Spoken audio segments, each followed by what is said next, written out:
שלום וברכה מוריי ורבותיי, הגמרא במסכת שבת מספרת שישנה סגולה מיוחדת על אדם שיש לו מחלה חשוכת מרפא, ללכת לפרשת דרכים בין שתי עיירות, בין שני ערים, לחפש נמלה שיש על כתפיה גרגר חיטה ולומר לה, מסעי עלייך ומסעך עליי.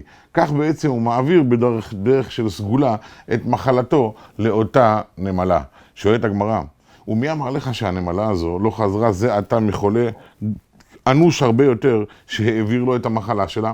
וכאשר אתה אומר לה, מסעי עלייך ומסעך עליי, היא בעצם מעבירה לך לא רק את גרגר החיטה, אלא גם את המחלה האיומה והנוראה הקושה הרבה יותר, אותה העביר לה החולה הקודם. לכן מסיקה הגמרא שהאדם לא יאמר מסעי עלייך ומסעך עליי, אלא מסעי ומסעך עלייך. כלומר, אני משאיר לך את מסעך ומצרף אליו גם את מסעי, כך שגם אם יש לך מחלה כלשהי, הרי שאת מקבלת ברגע זה מחלה חדשה ומשאירה אותי נקי, בריא ושלם. שואלים בעלי המוסר, ומדוע צריך למצוא נמלה נדירה כל כך שיש על כתפיה גרגר חיטה? הלא רוב הנמלות הולכות ריקניות, בודדות הולכות כאשר על גבן גרגר חיטה. אם ממילא אתה אומר לנמלה, מסעי ומסעך עלייך, מדוע אם כך צריכים למצוא נמלה עם מסע? נמצא הנמלה ללא מסע ולומר לה, מסעי עלייך.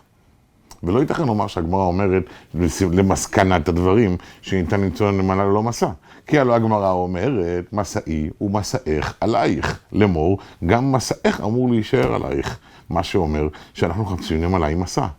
עונים בעלי המוסר יסוד נפלא. נמלה שלא מעמיסה על כתפיה גרגר חיטה, לא תעמיס על כתפיה גם את המחלה שלך.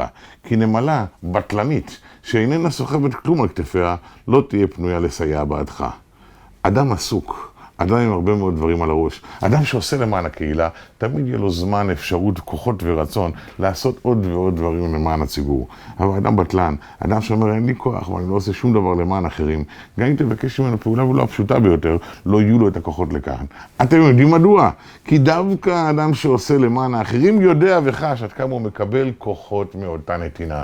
אין משהו שממלא את מצבר החיים שלנו יותר מאשר למלא ולהטעין מצברים של אנשים אחרים. ברוכים תהיו.